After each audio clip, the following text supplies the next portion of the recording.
Why does someone leave the religion they were born into? What causes people to convert to a new belief system?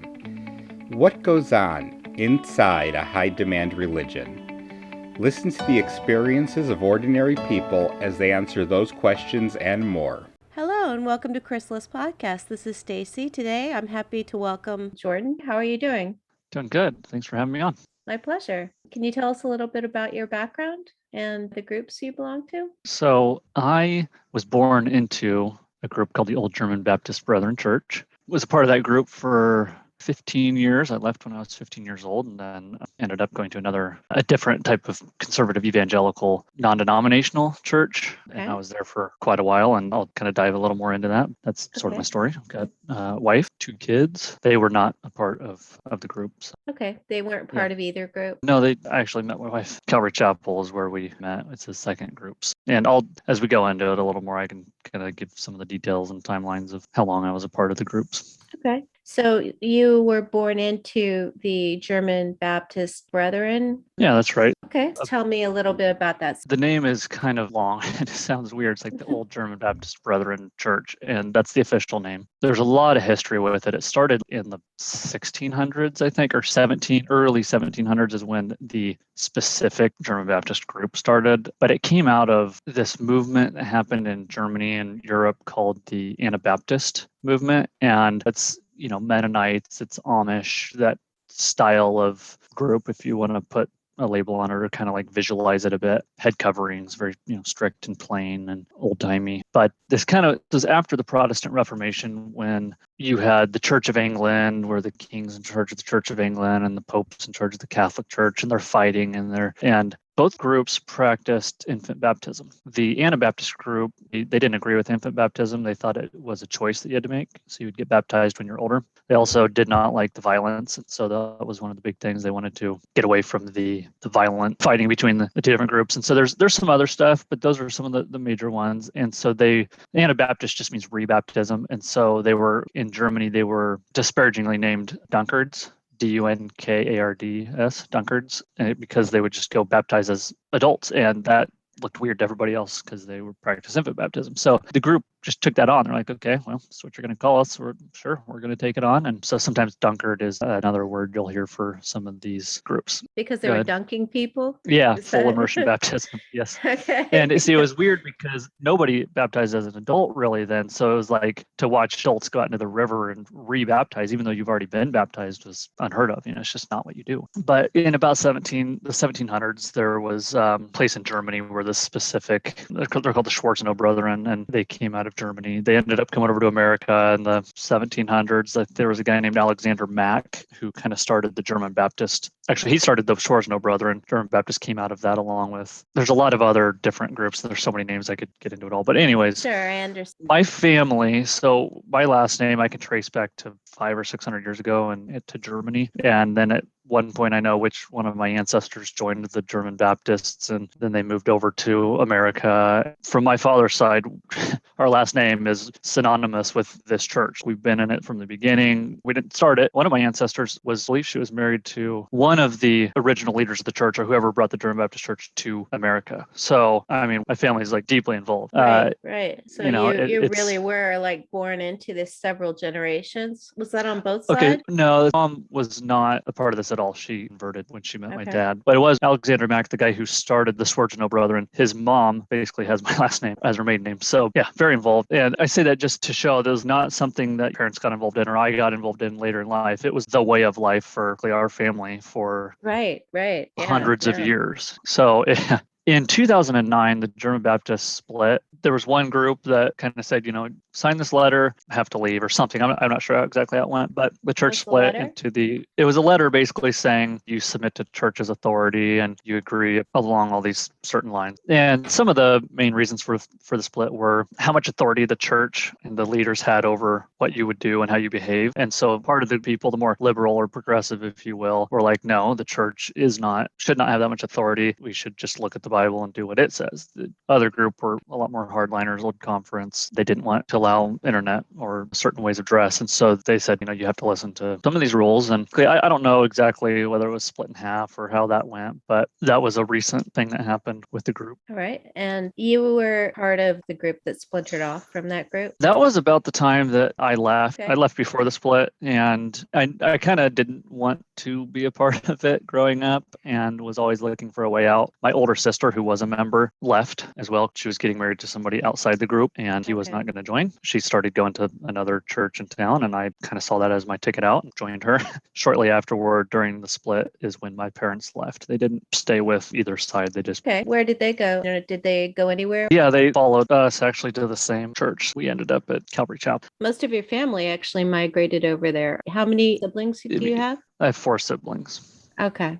Yep. And yeah, they did. So I'm the second oldest, and I do want to pause a minute and talk about what it means to be a member, because some people hear me say, "Oh, I'm a member," and you left, and all this. And what that entails is to be a member, you have to be baptized into the German Baptist Church, meaning you have to go through a process. And once you're a member, then you can partake in communion or voting rights or whatever else that it entails. But becoming a member is kind of an involved process. So essentially, between the ages of 13 to 18 is when you're kind of expected to make a decision about whether you're going to be a member or not. Some people do it after then, but that's kind of the general age range. It's the age of what choice you're making. You decided to join, or did you leave before that? I left before that. I was not going to join for my own personal reasons. Can you tell me a little bit about what the services were like with the German Baptist brethren? Get a sense of, tell me how they were different from the mainstream Protestant, because I do get a sense that it's a very different lifestyle. So if you could go more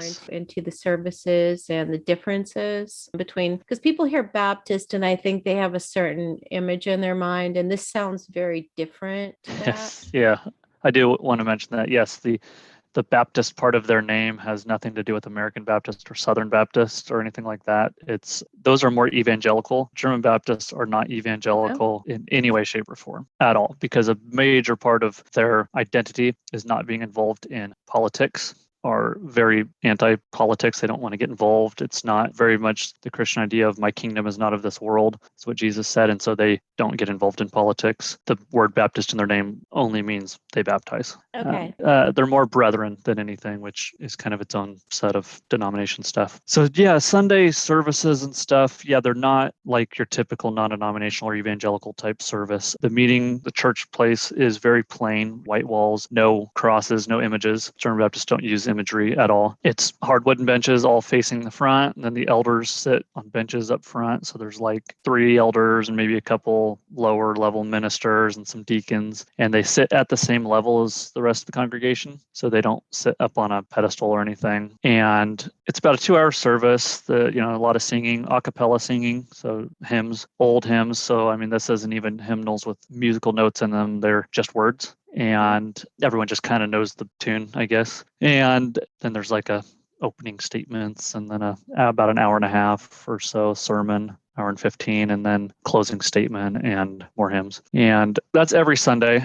As far as some of the other services they do, there would be like maybe once a month or so, there'd be a thing called a singing, where everyone in the congregation or district would get together in somebody's barn or shop or meeting room or something. Usually not the church. It's usually somebody else's place. And just sit together and sing for an hour and a half, 2 hours as like a worship night, I guess, if you will, and then have some food. But outside of that, there's not much. There's no like Bible study requirements or anything else. There would be maybe a once a month, they call them like a council meeting. So only members would go to a Friday night council meeting, bring up stuff that are problems or whatever and talk about them. I never attended those personally because I wasn't a member, but I've heard stories. And then once a year, each district does a thing called Love Feast, which is communion, and it involves an entire weekend and like a 4-hour communion service on a Saturday night. But that's once a year. How often is this? Once a year? Okay. Once a year. Yep. So there would be no communion for that district outside of that once a year thing. Oh, wow. Okay. Yep. So and they put a lot of emphasis on that weekend. Extra activities, missionary work. So the German Baptist Church, when I was a part of it, did not do that much mission work. There were some members who kind of had this calling or this desire to go minister and serve other people in other countries and stuff like that, but they were not supported by the German Baptist Church as an institution. They might be individually supported by members of the church who agreed with that, but for the most part, most German Baptists did not agree with evangelism. Okay. And Right. I don't know exactly why. I think it's kind of more of a reformed type of thinking, like John Calvin, reformed Calvinistic type thinking, where God's going to call who He's going to call, and Right. It's all it's predestined. it's all predestined, and so we don't really need to get involved. I mean, they would say, yeah, come join the church, bring guests, that's fine. Of course, you should talk about Jesus to coworkers or others who are not Christian, but it's not like other non-denominational churches where they're holding up street signs on the street, Jesus loves you, Right. or like passing out Right. tracts, or like any of that. Right. Definitely a far cry from organized institutional missionary work. It's Very, very interesting. much so. And the new conference after the split, I think they do have a lot more focus on outreach and mission efforts. So I think that's among a myriad of reasons. The mission type work was part of some of the split, and the older conference, the more hardline, would not participate in it at all. The new conference would be a lot more open and accepting of it. And they may even, I don't know, they may as an institution now support some missionaries, but still, a long ways to go compared to modern Right. evangelicals in that sense. Can you tell me something about the cultural aspects of belonging to that group? You mentioned there's some similarities between the German Baptist Brethren and the Mennonites, especially when you mentioned the services with the pews and the way it's set up, very unornamented and very kind of somber Plain. sounding, very Very plain. Yeah. And that's by design. The plainness is, there's somewhere in the New Testament, and I've kind of lost it now because it's been years, but it's this idea of do not be conformed to this world, but be transformed by the renewing of your mind. And that's a major part of how you become a member, is nonconformity to the world. So that's how you dress, how you talk, what you watch, what you listen to, everything. And then another part of the plainness is that Jesus humbled himself, became a man. He took off his heavenly crown and came down to be a lowly person just like us. And he didn't attract attention to himself. People just walked by him in the street like he was a normal human. And then some of these ideas of women not wearing makeup or jewelry, not attracting attention to yourself, all of this, the plainness is, to me, very clear in Scripture and New Testament that, they take it literally, like extremely literally. And so, when it says women don't wear jewelry, like that's it. Women wear head coverings. Okay, women wear head coverings. Right. Men can't have long hair, so men do not have long hair. Right. And so, yes, the plainness is very by design. It is very focused on. Now, big problem with those who have left or critiquing it from the outside is when you dress this way with these long dresses and the bonnets and the beard with no mustache and the black hats, so you're they plain. do dress sort of like the Amish. Most people wouldn't be able to tell the difference. Wow. Okay. All right. So, I mean, you can if you stare at both and you're like, okay, I can see the dresses are a little different. And the bonnets are a little more see-through for German Baptists, but they're not see-through at all for the Amish. But for the most part, no, you would not be able to tell the difference if you Google German Baptist Brethren right now. Not as an outsider. No, right, especially not as an outsider. Exactly. Right. And what's the main critique I've had over the years of it is the whole reason why you're doing this is because you're set apart from the world, right? You're trying not to attract attention to yourself. Because why do women wear red lipstick and have jewelry? It's because they want people to look at them, and that's vain. It's against what Christ taught us. But then you walk through town and you're full on 1800s garb. You are attracting attention to yourself. Right. And there for a lot of are these, wondering, like, who are these people? Why are they dressed like that? Look over there. And the attitude that I've seen a lot of it is like very much, we are better than you. Look at us. Look how we dress plain. Like, we don't shop at the stores you shop at and wear these fancy new clothes with brands on them and all this stuff. We're holier. We're more pious. Piety is a big focus and has become, in my mind, and it is why I'd never wanted to join. It was a very performative thing. You had, if you were a woman and you were a member, you had to wear a head covering and wear the specific dress. It was non-negotiable. And was the head covering for all women or only married women? Only baptized members. So some of the more like super hardliners would, if they had young girls who were not baptized members yet, they would still make them wear like maybe a headband or some type of covering as a symbolic gesture. But those would be like, that's not super common. Most of the time, you would only wear the head covering once you became a baptized member. Okay. How common is it for people to leave? I mean, I'm just wondering, you're mentioning people's children. Do you see a lot of children deciding not to join before you yourself decided that? Is that I'd say the church has had a lot of people leave. There's, I want to say like 4,000 members or something nationwide. So there's not a lot to start with. The only way that they're maintaining their membership is by having lots of kids. They don't really believe in birth control. God plans family. You should have as many kids as possible. It's a good thing. So I knew families with 10, 12 kids. Right. And so, okay, so you got 12 kids and 4 of them leave. Well, you've still more than replaced yourself, if that makes More than sense. it's a net positive. Sure. Yeah. Yep, net positive. And that's where German Baptist growth is, because they certainly are not bringing very many people outside of the fold in. It happens. It definitely happens. But And then those children mean, are also having large families. So, you correct. have. Yeah. That's how the growth really has happened. Maybe back in the 1800s, when the style that German Baptists had was not as uncommon, it looked more normal and was more in tune with culture. People would be more willing to join. Now you have to take like a major cultural shift to join. And it's difficult as an outsider to join because you are not trusted. You cannot just come in and say, hey, I'd like to get baptized next Sunday. They would never do that. Wouldn't happen. You would have to attend church faithfully for 6 months to a year. You'd have to have people in the church who know you, hang out with you, see your conduct outside the church, all of it. And then if you said, okay, now I want to get baptized, the elders would go to your house, interview you, talk to you, make sure you knew what it meant. Then they would announce that next Sunday, this person's getting to be baptized. And so then they cut the church service short. They ask the member who wants to be baptized and their family to leave the congregation, like go outside. And then the head elder takes a vote of, does anybody have any reason why so-and-so should not become a member of the church? And during my time there, I never saw anybody not get it, but I have heard twice that it's happened. Somebody's like, well, no, this person drinking and partying every weekend, they're not a changed person. We can't vote them in. Like, stuff like that would be why somebody would vote no, but I've never seen it.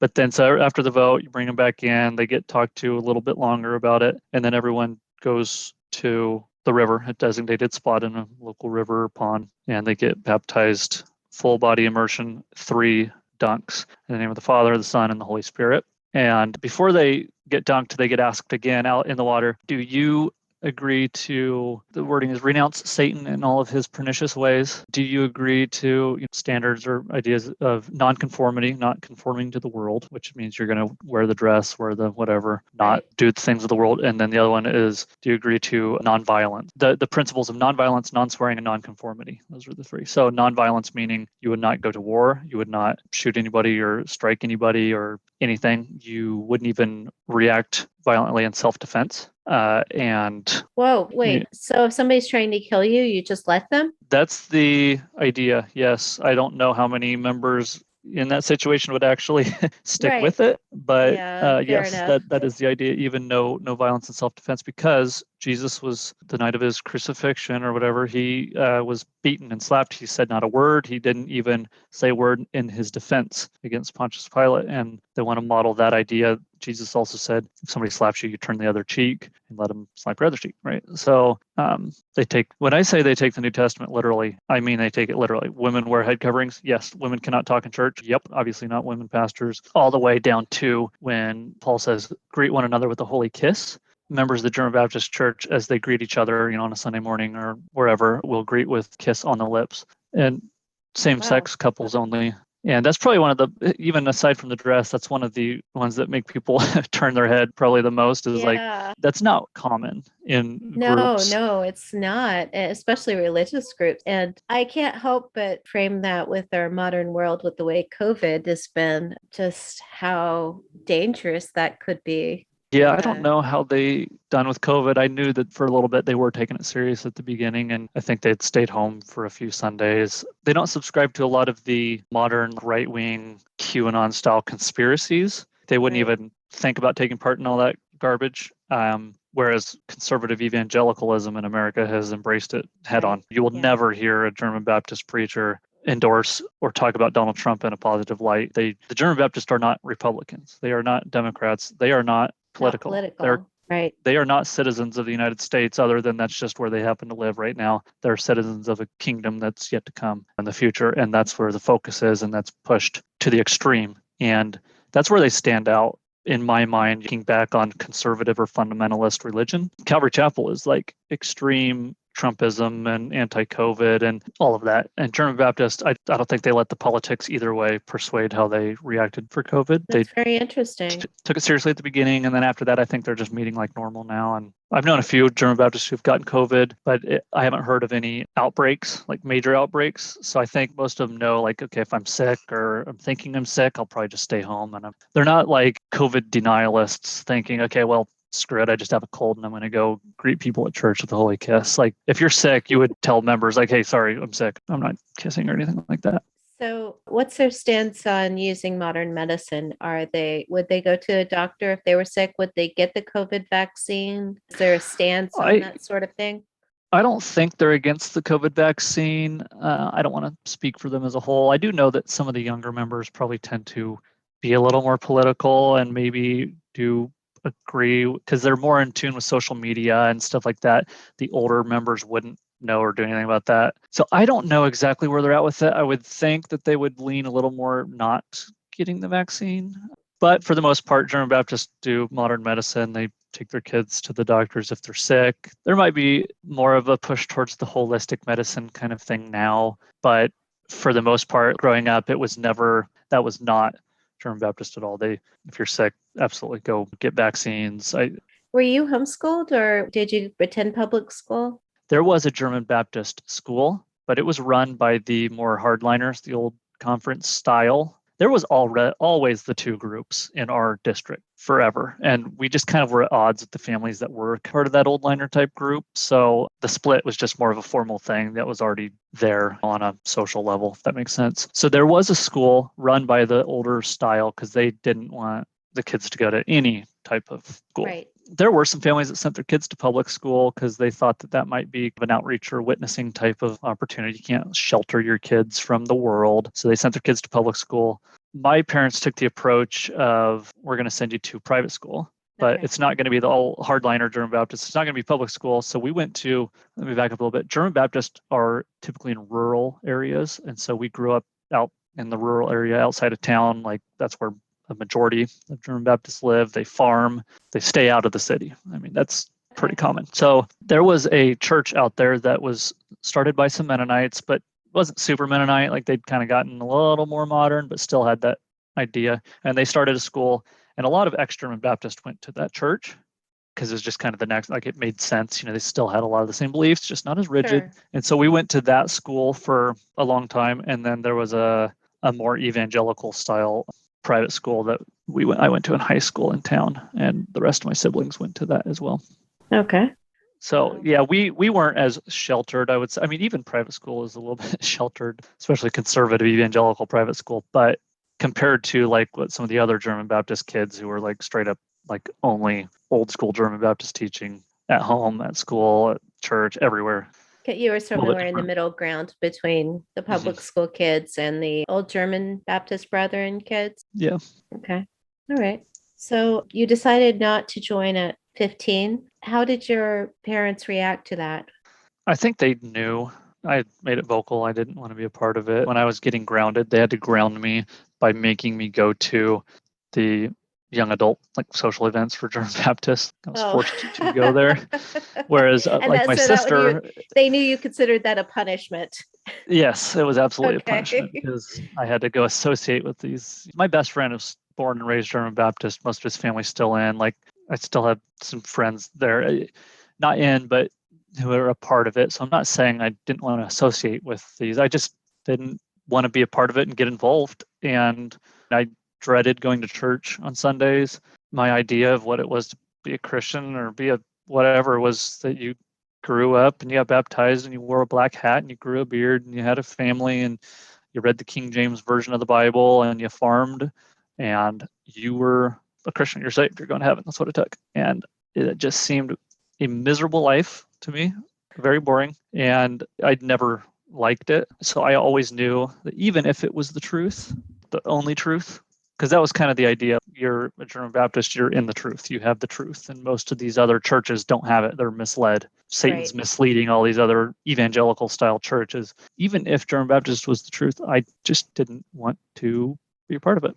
And I knew I wasn't going to be a part of it. And I knew at 18, when I could go somewhere else, or 17, I was going to. My sister leaving and going to another church was my ticket out. And I hopped on, and I think my parents knew. Okay. I always had a little bit of a rebellious streak in me. So, well, at least from their point of view, I guess you went to another church, so maybe that was and that was I think a big part of it is like, okay, well, we're not losing him entirely. He's going to this other, non-denominational church. That's fine. My mom's parents, they didn't grow up Christian at all. My grandma she was going to some churches in town. My grandpa ended up getting baptized later on in life and joining like a Baptist church. So for my parents, there was always a little bit of we understand other people do go to churches. They are saved. They are Christian. They are this or that. Or it wasn't as much of a travesty for my parents that people would leave. A lot of my parents, on my dad's side, it's a pretty big family. I think it's like 7 or 8 kids, like 7 total kids. So all but like one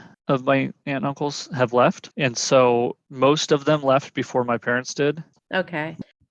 I didn't ask you what the stance of your church was on secularism, secular music, TV, movies, internet, that sort of thing. So the internet, that is one of the major reasons for the split in 2009.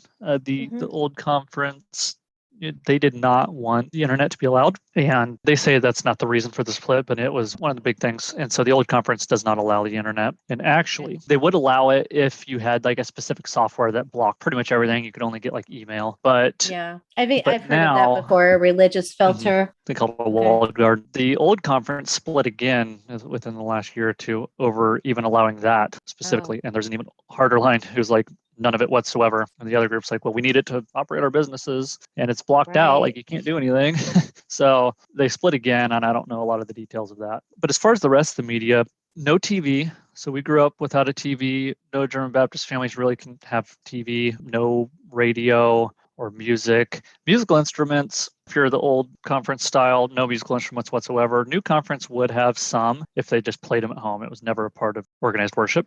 Secular, like books and stuff, would be frowned upon. I would think that most people would not really, like reading fiction is a waste of time because you have scripture or they do have a publication. I think it's called Vindicators, like some of the old church fathers' writings basically and exhortations and stuff like that. So you would read those kind of things or uplifting books, but never fiction or comic books or anything like that. Wow. I know that a lot of German Baptists take the radios out of their cars. So they go buy a new car. First thing to do is pull that radio out.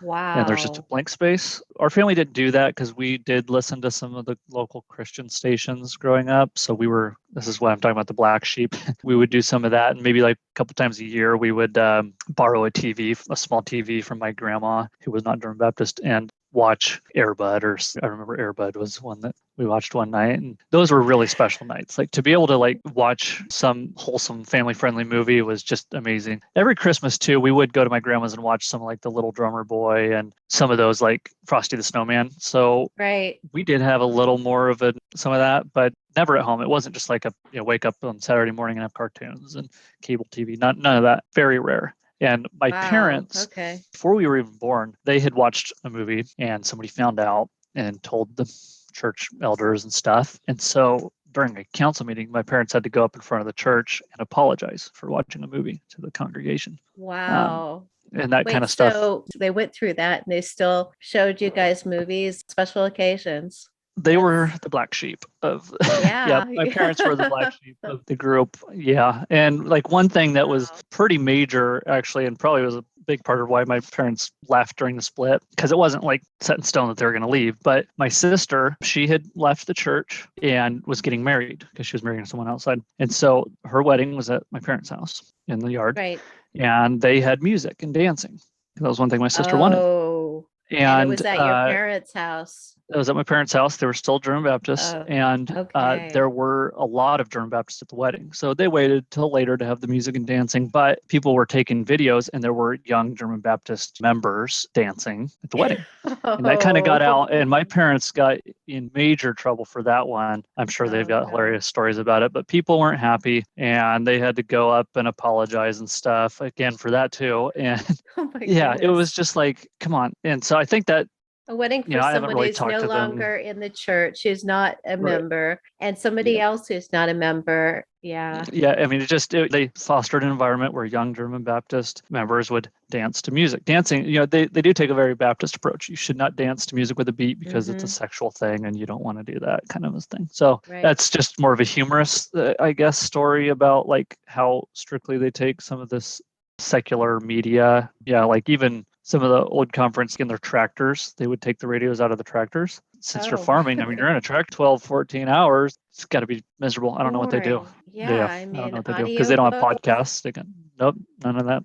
No Oh internet on my their God. phone. They have flip phones. So, Oh, right. um, So they're not actually like, buying audiobooks and things like that. no, They're only nope. reading like physical books. Well, you're driving a tractor, so you're not reading Right. And anything. You're yeah, yeah. No, I mean, singing just in hymns to yourself general. and talking to God, I guess. Wow. Yeah, I mean, Okay. and I can see when you look at that, the idea is I don't have this distraction. You're not listening to secular music that's going to pull you away from God. And I can see the reasoning behind it. But then also I can say, what does a guy who's sitting in a tractor, because pretty much everyone's farmers, all right? And so you're sitting in a tractor for like 12 hours, Right. driving in straight lines or in circles, whatever, and you're bored out of your mind. And so I don't know how religious your listeners are, but let's say you're not religious at all. Someone says, "Oh, I just talked to God on a tractor for 12 hours." You open yourself up to a lot of your own crazy ideas that you cannot fact check or have anybody put in line for you. So you may think that you're hearing things, or it's just not healthy, I don't think. No, I mean, I guess it would depend on the person. I mean, for some people, I could definitely see how that might not be good to dwell just on your own thoughts for 12 hours if you suffer from depression or something. But Yeah, exactly. Yeah. I guess it would And depend. It sounds well, boring for then sure. I think Really boring. their approach would be God can cure your depression, so you need to sing more hymns and be more cheerful. Cheerful Right. countenance, I think, is the phrasing. But so yeah, that's the media stuff. And I mean, I could go on and on about what I think that's one of their highest levels of control is the Mhm. media. And I've heard stories of like kids going around from car to car, peeking in the windows, seeing who still has radios in their car so they can tell on you or something. Like it's just a weird level of control that makes Yeah. sense because the media is all run by the devil and all this bad Right. stuff. And yeah, okay, there are movies that are violent and sexual and this and that are not healthy. And I understand, like, if you get your ideas about sex or relationships from movies, obviously that's not healthy.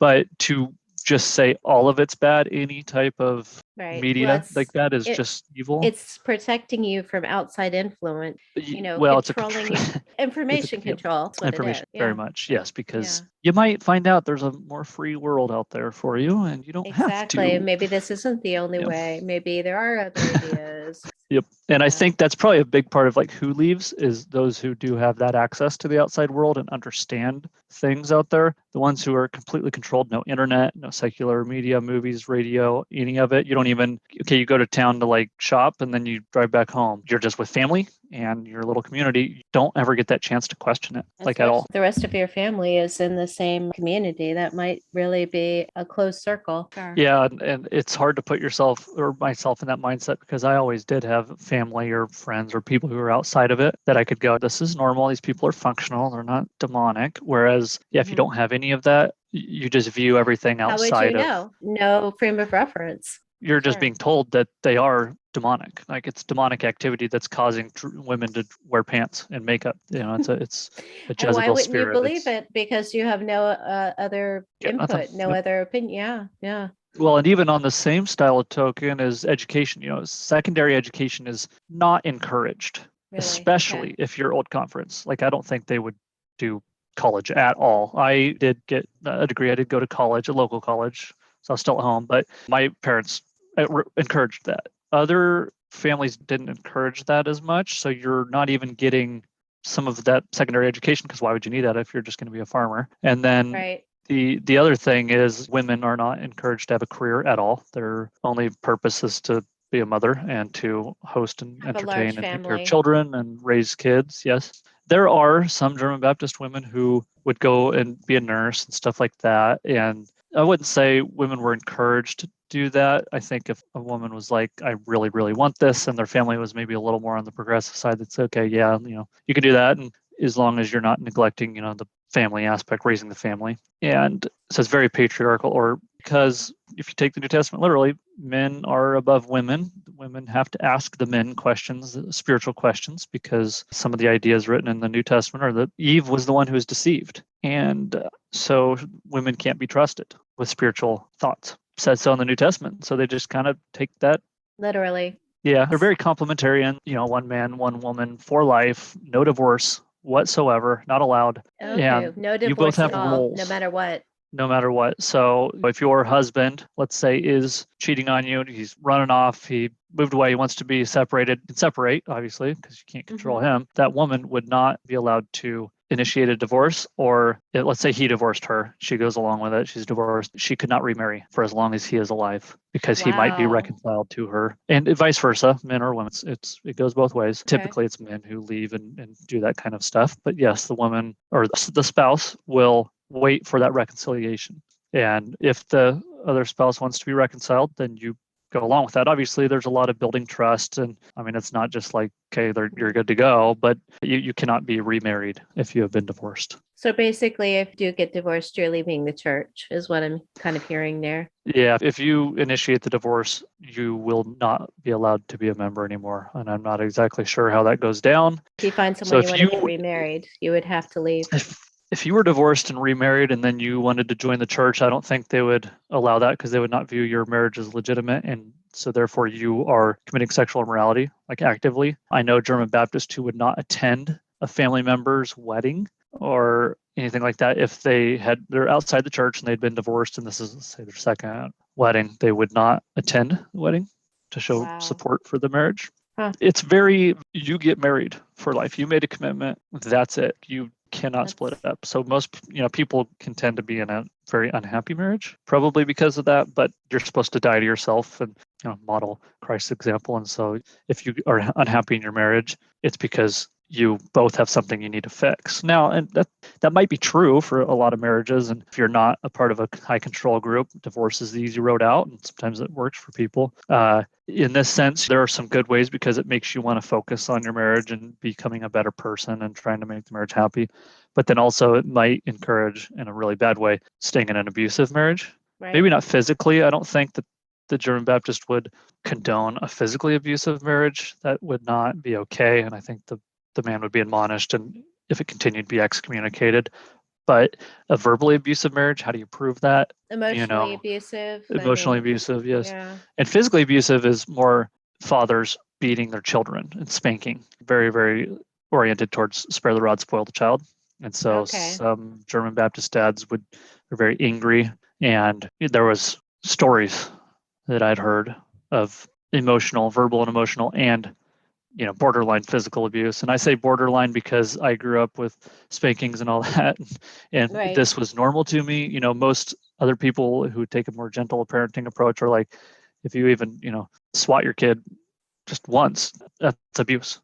And I understand. So in that sense, yes, there was some extreme physical abuse that happened to young boys that I talked to growing up. Just like, wow, you got your butt beat. But it's just normal. Like, got in a little bit of trouble and I got my butt beat. And so that's accepted.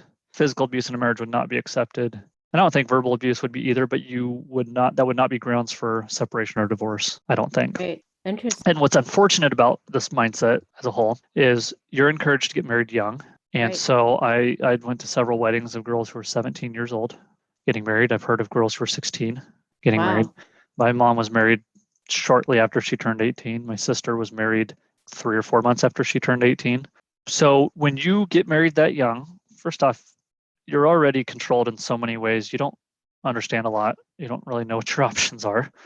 Right. And then you get married really young to somebody you probably don't really know. You think you do, right? And for the most part, it probably turns out fine. Yeah, but there are probably a lot of German Baptists who have regretted their marriages and they can't do anything about it. You don't even know what you want until you're older, and there's so much to develop. So really, you're not all. Well, there's nothing to develop, because the only purpose for a young German Baptist woman is to get married and have children, and have children, and raise children. That is your highest calling. So I imagine right away you're having children if there's no birth control, and so by the time you think 9 months to the day, you have. By the time you think twice about it, you have 3 kids, 4 kids. You're like, whoa, look at my life. And it's like you're already I will say probably most German Baptist women are extremely happy raising children, and they're very loving mothers, very devoted, committed. They're happy. to do it. You could be very happy as a mother and love your children and still feel stifled, even though you love your children. And I'm sure that there are, that's not really an area where I talk to people, Yeah, of course. talking to young married couples. But, I did see girls get married very young and have children very soon. That's kind of your life. And it's expected. I mean, it's just the culture. Like if you're in, you don't view it as a bad thing. Like it is, you are where God wants you to be. You are doing what you need to do. And if you look outside of that, you look at that and you go, that's oppressive because these girls didn't even get the opportunity to make their own decision. Right. And yeah. I can see both ways. Obviously, it depends on where you're standing and what you want. And for some people, it may be just a wonderful life. Not everybody's unhappy, Right. Of life work for different people. It's just, I can't help but wonder if presented with two choices and full information, if some of them might not have chosen a different way. That's maybe my bias talking. Well, yeah, absolutely. I do think So the more exposed you get to other things, I think, you definitely, a good percentage of them might choose a different way. A lot of indoctrination for sure. Indoctrination from a young age to where you are conditioned to want to agree to and accept style thing. Right. Sure, of course, like with any culture, I guess, for good or bad. Mm-hmm. So what can you tell me about leaving? I know you were about to talk about that before we circled back to the media. So for some people leaving, I think that's just this mindset of why would you want to leave the truth, something that's so good. Like we're community. Like if you're leaving this, what are you saying about me who's staying? Stuff like that. Like and it's hard because it's not, if you leave Jehovah's Witness, for instance, you're shunned. You don't talk to your family anymore. Right. Like that's extreme. Like you have to make a serious decision to leave. For German Baptists, it's not anything like that. You're still, for really good friends, you're still considered a Christian if you go join another, conservative Bible-believing church. But it's much more on a social level because you're such a tight-knit community. Spend all your time together. If you're having people over for dinner, it's other German Baptists, and you do that a lot. Like that's a very common thing. It's having people over for dinner, and that's the entertainment, I guess. That's why you don't watch movies or read books. Well, it's because you're having people over. Right. So it's more of a soft shutting type of situation. Yeah. Where you lose your social circle. You lose your social circle, but then sometimes some people, they get blamed. Like, okay, you just want to leave because you want to go live in sin. You want to stop wearing a dress and start wearing jeans. You want to wear makeup and go to rock concerts every Sunday. You're just trying to go find a seeker-friendly church that wear a hat at church. So it's a really big deal that men do not wear hats inside buildings or at church. And non-denominational churches, men sometimes wear bill caps in church. And it's like big deal. Like you just want to go wear hats, all these excuses. You just want to go do these things. That doesn't sound like something someone would crave to do, but maybe that's just me.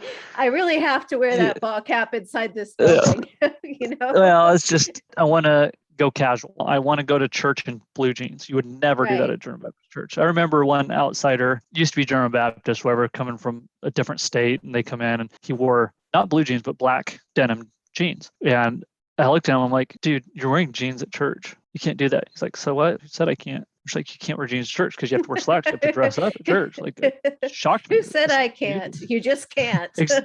You just can't. It's the rules. And if you, it's just not done. If you want to leave, you're just trying to go do these things. It wasn't as hard for me to leave because I didn't care. I'd go make new friends. I was young. For people like my parents and stuff like that, it's a much bigger deal because then you have lifelong friends whose your kids are friends. And it's a much harder decision. Right. And yeah, you could go make new friends, but you know how hard it is to make friends when you're older. Go join a new it's a big church deal for an adult to lose a social circle. Yep. And so I don't want to put too many words in their mouths, as far as that. What I'd witnessed was definitely losing that social, and then also a lot of judgment towards people who left. So people who will go to different churches, do they view that they are also going to go to heaven, or is it just that group? I think if you ask a pretty level-headed elder or pastor, they would say, what does it take to go to heaven? Well, confess with your mouth, believe in your heart that Jesus is Lord, and be baptized for the remission of sins. So you have to do a couple things. You got to confess, and then you be baptized. At that point, yes, you're going to heaven. And they'll say that, they agree with that. But then the whole idea and the feeling that you get from the overall being a part of it is, well, if you're going to a church that has, let's say, an electric guitar up there, are you really worshiping, or are you just trying to be entertained? And if you're just trying to be entertained on Sunday, what does that say about your spiritual state? Do you actually love God? Did you believe? And it's a lot of unsaid stuff, but it's a lot of just the little I gritty see. details of why somebody at another church, who even though they might have confessed Jesus as Lord, but their women are wearing jeans and they're not wearing head coverings. And the Bible is very clear. And if you don't listen to the Bible, why are you not a Christian, right? If you're not So doing it's these things sort of, literally. they're not going to out and out say that they're not saved, but Just more questioning some of these things like, well, what does it right. mean? Like, I'm not going to say you're going to hell, I'm just going to but heavily imply it. something, yeah, something along those lines. And growing up, I kind of had this Or maybe feeling, this soft imply it. overarching, I don't know, overarching feeling or view that others, even in other Christian churches, just weren't probably going to heaven. Like they had it wrong. They were just doing it wrong, and they weren't going to go. Very, very hellfire and brimstone oriented with the German Baptist group. A lot of that style of preaching because it's reformed. So definitely a lot of that. Okay. A lot of fear of hell, a lot of Very talking much so. about, okay. A lot of talking about what the experience of hell would be like. Yeah, I don't know if they just went into detail of these demons are going to do these things to you while you're in hell. It's just more eternal damnation. And if you are not right with Christ, if you are not faithful in your walk with the Lord, when you die, you will go to hell and you will be tormented for eternity in the lake of fire that's never quenched. And like, it's very much like there is no option. There is no universalism, right? There is no all shall be saved. There is no hell is just figurative thing. The Bible says the word hell because they go with the King James Version. Right. And the King James Version is like the worst translation of all English translations, straight up. But they're King James only. And then there's very little, if any, focus on studying the ancient Greek and seminary style like teaching of the Bible. The Holy Spirit will give you the interpretation as you read it and teach it, and that's all you need. If you go and study it, you're going to be bogged down on the details of the order of the words in Greek and how they are translated, and all of that is just Satan's way to discourage or drag people away or get them focused on I see. the educational or that aspect, the studying aspect. What's the word I'm looking for? But academic aspect of Scripture. You're not supposed to view Scripture as an academic thing. It is a living, breathing, the Word of God, sharper than any two-edged sword. Holy Spirit provides the interpretation you need as you're reading it, and that's heavily implied, which if you look at Scripture critically in any way, shape, or form, you start to learn that actually certain books of the New Testament were not written by Paul. They claimed to have been, but they weren't. And also these are things that will lead you to question, which is why they say that Satan will lead you away because Yep. And I think that's a part of the discouragement of secondary education or higher education is once you start thinking too logically and critically about this stuff, that just opens the door for the devil to use all this to weaken your faith. Now, if you sit outside of that for a little bit and you look at it, you go, holy crap, guys, like, come on, hello. But when you're inside of it, you're like, I'm way too fearful. I cannot even look at that. And that same mindset was mine sometimes inside the German Baptist, but even at Calvary Chapel, where they're very young earth creationists, 6,000 year earth. Genesis 1 says God created it in the beginning on these days. It was literal days. That's it. So then you bring in scientists that talk about young earth creation, and you don't listen to scientists in academia outside of this because they are all influenced by demonic stuff, trying to use academics and logic and all this to dissuade you. Like the Bible says it. Therefore, you need to only listen to creation scientists who believe it. And so for a long time, I'm sitting here at churches, whether it's German Baptist or Calvary Chapel, scared to go, well, what does that evolutionist say? You don't even go there. You're afraid that it's Satan's tool. You're raised to believe that those ideas are instruments of Satan to lead you astray. And the fact that 100%. They sometimes do lead you astray is just further confirmation, I guess. Yep. And go on a lot about that. But yes, that's exactly the mindset of why you don't look at academia or anything like that. Because one of the questions is, are some thoughts viewed as bad or from Satan? Well, yeah, your own thoughts, number one, because you cannot trust yourself. The heart is deceitfully wicked above all things. And so you cannot trust yourself or your feelings. A lot of Christianity shares that. Why don't you tell me about your transition from the German Baptist Brethren to the Calvary Chapel? So, yeah, as I left with my sister when I was about 15 or so, we started going, I think we went to a couple different non-denominational, but settled at a Calvary Chapel in town. And what we liked about it was they preach the Bible. They're Bible literalists as well, but maybe with a little more of a focus on, well, read it in your culture, cultural time, right? A little bit of that. So if Paul says women have to wear head coverings, that's just how they did it back in ancient Greece and Israel and at the time. So we don't have to do that now. But back then you did. So, and greeting each other with a holy kiss, that was a cultural thing. We don't have to do that. Okay. So did they strike you as more moderate when you were joining? It was like I was joining like the progressive left, like I was out of it, man. Like I was my way like to freedom. It was absolute freedom. Like I could wear jeans. I enjoyed the worship. I could stand up and raise my hands if I wanted to. Nobody was on your case for anything. There was a lot of freedom. You could watch movies and you could go to concerts. Like they would have Christian contemporary bands come in and play concerts at church. Like, what the heck? Who does that? That's awesome. So it sounds a lot more fun than just sitting in a pew with no music and listening to. There's no comparison. So the German Baptists do not have children's church. So from birth, you sit in the pew next to your parents and listen to an old dude with a white beard preaching on the King James version of Scripture. And if you're out of line or making noise, you get a flick on the head, a pinch on the knee, or you get taken out behind the car and you get spanked. And so we learned to sit still and be quiet. And we got complimented every time we're at restaurants or out in public. So well behaved. Yeah, because we knew we were going to get the crap beat out of us if we were out of line.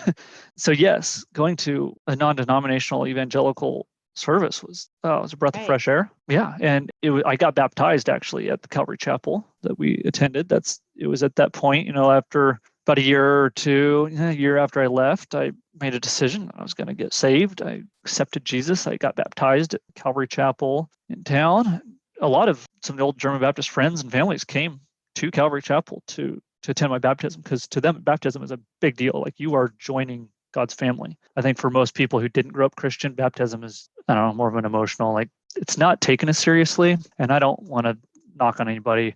I just want to say that growing up, baptism was a major milestone in your life. You only did it once, and you meant it when you do it. And so there were quite a few people, probably because I was such a bad teenager and everyone's like, finally, he's getting his life together or something. But so we had a lot of German Baptists there. It may be the Calvary Chapel, but at least he's at least it's something officially. Yep. Yeah.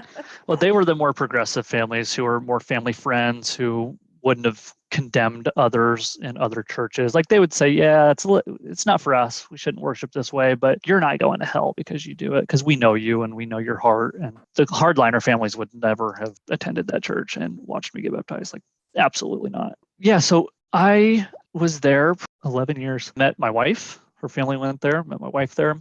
We had a couple of kids while attending there. And then Donald Trump took over the Republican Party. And I know that it's probably going to strike a chord for a lot of listeners, or you, or I'm not sure. He did affect a lot of people's religious views, I think. It wasn't him. It was watching people around me bow down and worship at the feet of this one politician and overlook so many things that these same people would critique a Democratic candidate for. Being married 3 times, and constant infidelity. Paying for abortion. Being a Democrat as of like 10 years ago. The whole laundry list of other items that, Oh yeah, we could go on and on about that. I think most people listening to this will understand exactly what I mean by saying that. And so I'm witnessing people around me. I'm having a problem watching this. I'm thinking that, okay, I'm a conservative. The evangelical church should condemn him. Okay, so whatever, he gets voted in. Let's see what he does. He's better than the other thing, right? I'm still having a problem, like, accepting him. All right, we'll take that step. But then worshiping him, defending him, flying his flag, preaching about it on Sunday. Preaching about it? So not preaching about him, but as leaders at the church, pushing the Republican Party politics, being very vocally in support of him. And it's gotten worse. So at the beginning, it wasn't quite that way. And so that's why I stayed at the church and kind of see where it's going. But when COVID hit, I was already kind of fed up with the Trumpism. And I watched our local Calvary Chapel just go bananas over, local moratoriums or whatever it is on wearing a mask. Mandates. And not being in large groups. And they were like the first church in our town to go on the news saying this is unconstitutional, it's this and that, we have to get together. Protesting the bans on people meeting in large groups, which obviously affected worship service. So they were on the news protesting. It was like, we just need butts in the pews And we also, if your governor's Democrat or the president, well, actually, no, Trump was still president. So if your governor's Democrat and they put mandates out, we're against it automatically. Doesn't matter what it is. So it's kind of that taking the side of politics over health. There were Christian churches in our town who took the side of health over politics, but this was not one of them. And did they have Zoom worship, or did they just? They did. Yeah, they still have online worship, but it was like they never had online worship before this. And they did not, because they were very much like, to worship, you have to be in person. And so they refused to allow online worship so that people would sit on their couch and watch TV. Now they do it because of COVID, but I don't think they like it. But for the most part, pretty much everyone there is very anti-mask, anti-vaccine, very politically right. And it's gotten more and more extreme as time has gone on. So as soon as COVID hit, watching the reaction of previous friends and members of the church and leaders there. My wife has an autoimmune disorder, and so we were taking it seriously at the beginning. And the way we were treated by family members and previous church members just, didn't sit well. Even if she has a health condition, that doesn't. Correct, that just doesn't seem even reasonable. Like the mindset is you're giving into a spirit of fear. It's not serious. It's not real. It's the cold or a flu. It's not going to kill you. And you're just listening to left-wing politics. But it literally could kill her if she got it. Oh, yeah. So. Yeah, well, we don't want to give it to others, right? Like, right. I don't want to be the reason that somebody's grandparent dies. That's not going to be on me. And for myself, I've taken a bit of a different approach. And so I left that. And in leaving that, my personal story is, if I've been a part of a group that preaches and teaches a certain way, and then they get this thing extremely wrong, politics and COVID health and how they treat others, and just the general attitude towards anyone who's slightly left of center or even close to the center on a political scale. What else are we wrong about? And so I pick up a book by a Christian evolutionist, and it turns out I've been wrong about evolution. So I've got to go back to like a second grade understanding of science and relearn that. And that just kind of opened the floodgates for me to just relearn everything. I learned that the King James Version is like the worst version of the Bible out there. It's based on like one of the worst manuscripts that we have. It's seriously mistranslated. And then I learned that certain books of the New Testament were written by Paul. They were not written by him, sorry. And manuscripts were changed by scribes over the years. Things were added, things were taken out. We don't even have the original copies of the manuscripts. I thought the Bible was like Genesis and all that was the oldest book that was ever written. It's not even close to being true. And so I learned about Israelite history. Moses probably didn't exist, or if he did, it was not how it was told. They were never in captivity in Egypt. Okay, wait a second. We're wrong about history, archaeology. That's a tough one, isn't it? It has been a really long 2 years, not quite 2 years, but it's been a lot of relearning of just everything. And in that journey, I've learned a lot of empathy for somebody who believes differently than I do, and whether that's politically or spiritually or so many ways. And it's been hard because I think what I've seen for a lot of people is a doubling down in reaction to, right? So if like the vaccine, for instance, is mandated, well, I'm doubling down. And not only am I not going to get it, I'm going to go encourage everybody I know to not get it and spread as much misinformation as possible on it so that people don't trust it, right? Like if you have a mask mandate, well, I'm going to walk into stores without one saying no thanks. Like you see a lot of doubling down, which is unfortunate because then what it does to Christianity is it makes certain members of the Christian faith look really, really bad. And in my mind, it's gotten so far from where it used to be and where it should have been. Right. I do agree. There are many religious groups who have gone farther to the right since 2016. And I think it's to the detriment of their membership and the way they are viewed by people outside their groups, which doesn't have to be that way. There are people who would be perfectly happy to believe those things. But when you toss in certain mandated political points of view and you toss in mandated attitudes toward contagious disease that might kill people, I think it makes the stakes too high for people who might otherwise be very happy to be part of those groups, to otherwise, maybe examine their beliefs a little more. And I heard that from other people that's what's happened to their beliefs, that they've stepped back because then re-examined just because of like people like in my shoes. Years.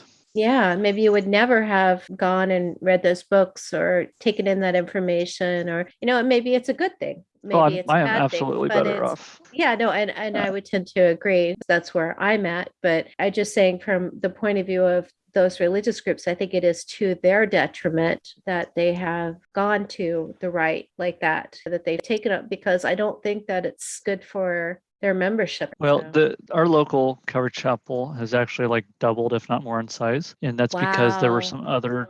We live in a conservative town, and Okay. there were other churches who were enforcing masks or were, for a solid year, they were like Mm, online only. And conservative people in town just did not like it. And so, I despite see. knowing that they were going to lose membership, these churches were like, no, we're sticking with our beliefs. We're going this way. And so these people left and went to Calvary Chapel and other Oh, churches with similar mindsets because of it. So they have grown. But yeah. I Okay. think history will Color. look back unkindly Yeah. on these stances from a personal level. I may take 100 years and everyone's looking back in history at this type of thing, and it will not look back favorably. But if you do look at church attendance numbers and that, it is dropping overall. I do think that conservative evangelicalism is a major part of that. And as far as actual Christian beliefs, I think from an outsider perspective, there's an idea in Christianity where you have your witness, right? It's how you present yourself to the world. For the German Baptists, it's how they look.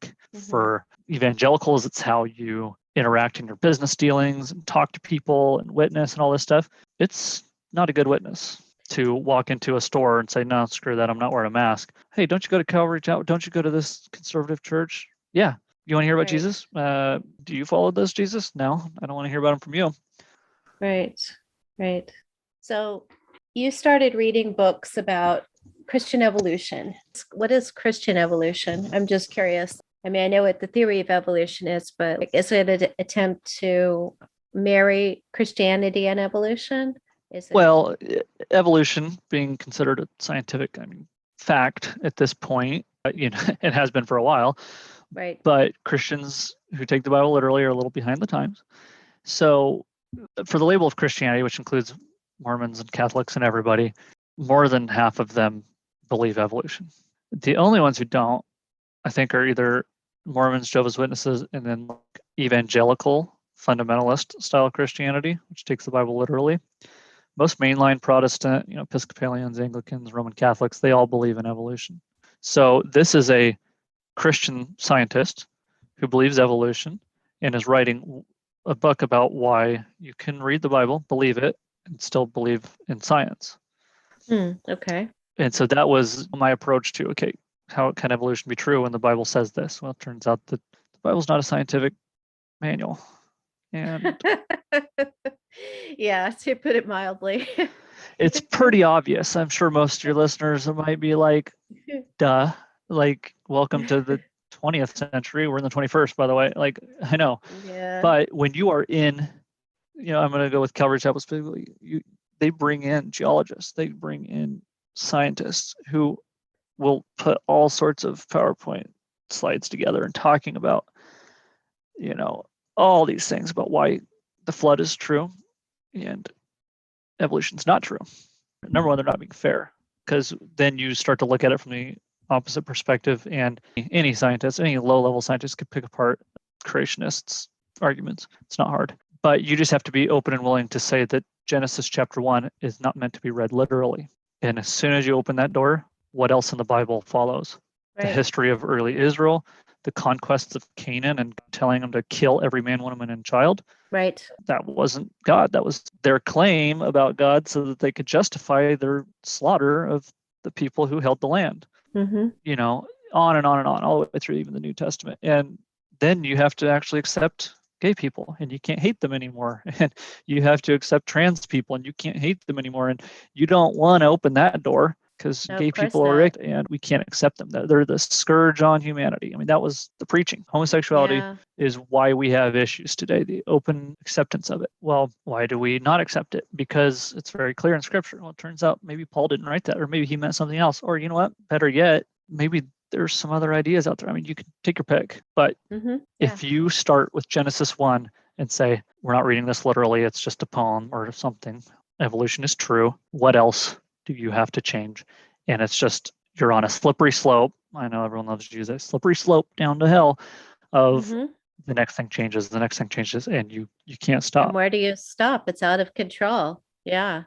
I mean, yeah, no, it's everyone's got their own journey. I'm still on mine. I'm still reading a lot of books, still trying to figure out what, academically is true and all of it. And where do you stop? I don't know. Everyone stops at a different point. I think the fear for those in control in these conservative Christian groups is you're going to lose membership. You're going to lose people, and they believe it to be true. And yeah. Yeah. Well, number one, there's the loss of control for whatever reason that they want that for money or membership. Usually, membership comes down to money in large churches.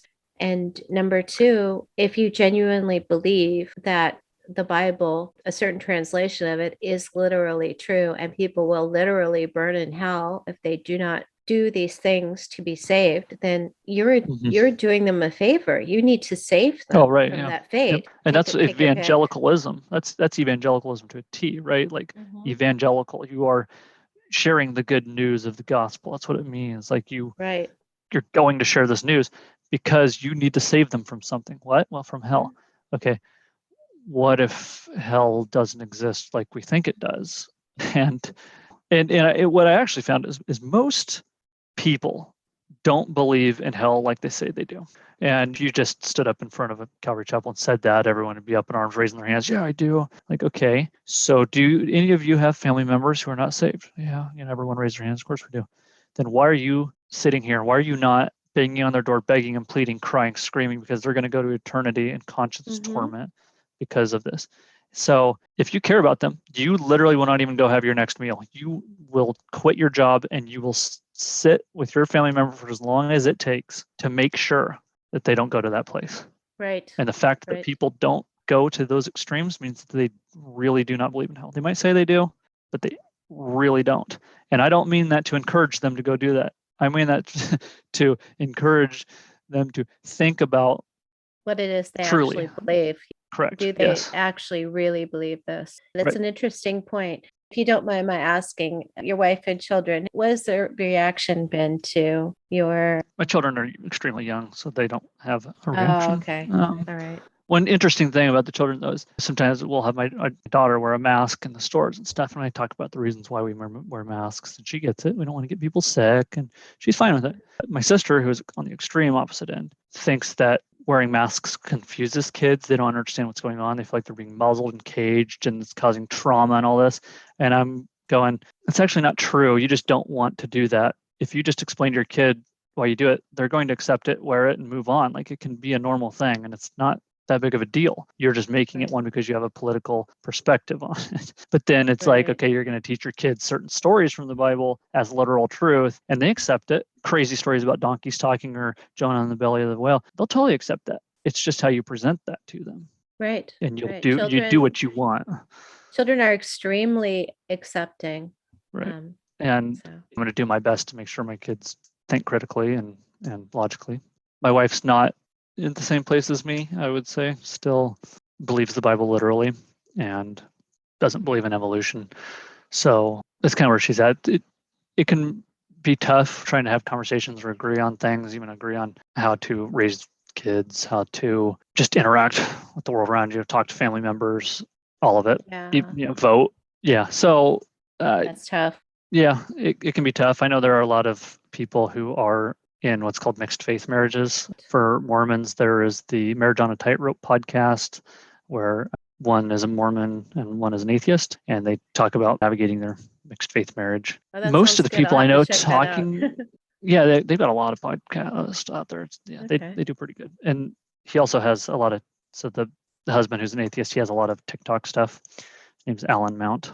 And then there are other mixed faith marriage people on TikTok who typically are Mormon. I see some similarities. I know they have their own unique stories, but the principles are there, and so I get a lot out of their content. There is knowing a lot of similarity. Yeah, because it's high demand, and you have to set aside logic and all that with some unique twists. But there are people out there navigating mixed faith marriages, doing so successfully, kind of working through these differences. So I mean, it's if your listeners are in that place where one person's listening to it, their spouse doesn't even know that they're going through this, that can also be a tough spot to be in. Obviously the conversation has to be had at some point, but there are people out there who are going through it as well.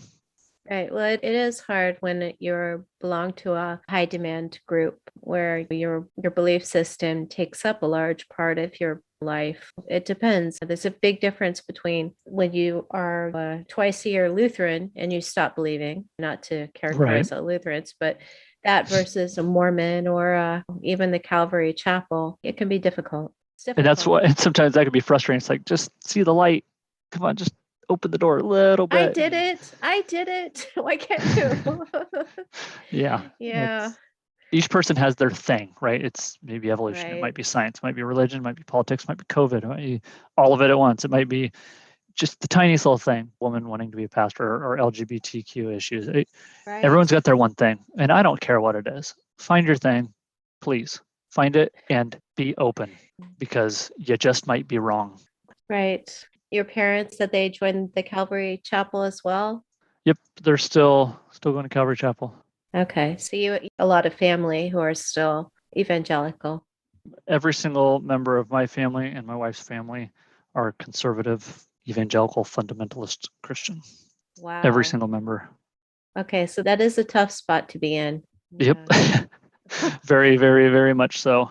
My dad did, after the January 6th insurrection at the Capitol, kind of opened his eyes to what right wing politics looks like. And so he's kind of speaking out against it with a lot of pushback around him.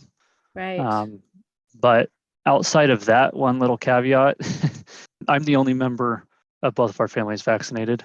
I guess my grandpa, my mom's dad, he took off and he went and walked into Walgreens and got himself the vaccine, much to my mom's chagrin. And the story is absolutely hilarious. Um, but he Sorry, went I and did got it. have to laugh And because I'm just picturing this old guy going, I'm getting it. I don't care what they say. yes, yep, he's got a little bit of dementia, so he's always with either my mom or my dad. And so he tells my dad as they're out, he's like, "Hey, I'm going to walk over to Walgreens and get a soda." Okay, all right, go ahead. He goes in there, gets a shot, comes back with the papers. "Hey, look what I did." I think the story's great. Good on him for getting the vaccine, but it was not something that But my mom would have they taken were him to get. very unhappy. Very unhappy about it. He knew what he I wanted to hope, get. I mean, so yeah, these political divides can be difficult. yep, a lot of polarization. Yeah, right now there is for sure. So before we wrap up, I just wanted to ask, where would you say you are now? I'm still doing a lot of searching. I find myself more along the lines of humans are going to want to worship something greater than themselves, and they're going to express that in a lot of different ways, which is why we have so many religions and denominations and everything. And so I can see that in Buddhism and Hinduism or Islam or Christianity. People are going to express that I'm worshiping something greater than myself. Right. And I don't think that we should extremely criticize each other for religion. I think that's just kind of an innate need, even still in humanity. I know a lot of rationalists would disagree and think we don't need religion anymore. I think it's still very much needed for a lot of people. I just don't want conservative Christians to say, "Well, you're going to hell now. Like, screw you. I can't even talk to you. You're on the wrong path. Don't talk to me. Don't try and talk to my kids. Don't try and lead anybody away from this." There just needs to be more of an opening and acceptance. And so am I happier? Yeah, in a sense, because I'm not, if I have a gay friend who's like, "Hey, can you come to my wedding?" Absolutely. Would you stand up with me? Yes, I will. 3-4 years ago, I would have said, "No, I don't agree with that. You're in sin. Don't do it." And so I feel like I'm a better person because I'm willing to be able to change my mind based on, number one, like listening to others, right? So if it comes to Black Lives Matter and somebody's crying out saying we're being oppressed, it's like, I hear you, I agree with you, let's change it. I'm not going to yell all lives matter at you. I'm going to agree with you. Let's work on changing this, right? If people are saying we're oppressed, we are not in a good spot. Okay, Yeah, you're or right. maybe even I just the believe you. ability to listen to what they're saying, whether or not you Right. end up agreeing, you can Even hear that, if you have empathy, you can look at that and then use logic to say, you know what, you're right. You have been oppressed. But then even if it's like a conservative Christian saying, I believe in creation because of this, and going, thinking in your head, well, you're probably wrong, but trying to have that empathy of, I hear you, I understand why you believe that, and being okay with that. it's not threatening to you and your right. It's worldview definitely anymore. not threatening to me. And Right. that's amazing. Also, just losing the idea of a literal hell or belief in the literal hell or belief in demons who are pushing and prodding and making things happen takes a lot of stress off of you, and it also makes your decisions you have more weight, right? Like it's not like you're being led or pushed or you have to listen to or pray about. I know people who just would not do anything. The Lord's telling me, well, the Lord's telling you to just go do it, make it happen. I don't know. And so it takes a lot of that stress of like, well, am I hearing the right thing? Am I going the right ways? Am I where God wants me? And am I being influenced by Satan? Is Satan Right. trying to mess with me? If I stub my toe, Right. was it a demon who put that chair out in front of me? Or if I find my keys, was God answering my prayers? Like, no, just life happens. And it takes a lot of this darkness cloud over your head of all these voices and all these things extra to you, outside of you that are trying to influence you. And Yeah. you get some freedom to make your own decisions. You get some freedom to change your mind and not feel condemned for it. Or you still are by people, but you don't care anymore. There's a lot of Right. freedom in being able to change your mind. Yeah. Yeah. That's very true. And along the same time, when I said people are free to worship in the way they want to, and I know that in the German Baptist community, they're worshiping in their way, their style of music, and I'm okay with that. I just don't want a German Baptist to look at me and say, "Well, you're living in sin, or you're this or that," and then judge me. I wouldn't You want want the something like same that. respect that you're giving them to be extended Right. to you. Yeah. Yeah, And then, the that's critiques of some of the specifics of the religion, could be hashed out in maybe a more of a loving way with them, if that makes sense. Because obviously I Yeah. do have problems with certain ways that they do worship and how that might affect, young women. But as a whole, I'm not going to just call them this massive cult that ruins lives. I don't want to go that extreme either. You know what I mean? Yeah. Yeah. No, I definitely understand. Is there anything else you'd like to add? Anything you feel like we didn't cover, or parting notes before we wrap up?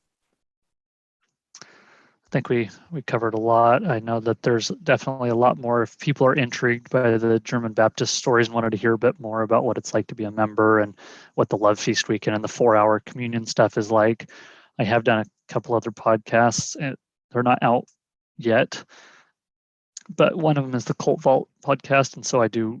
That one's about an hour and a half, I think, and I do talk a little more specifically about some of the practices of German Baptist, if that really Yeah. intrigues people. And then the Calvary I love Chapel her. side. I love her podcast. I think that's a really good resource. Okay. And then Calvary Chapel side, I haven't really talked about that as much. This is my first time really talking about it. I probably will more in the future as I get more kind of out of it and reflect on my time there.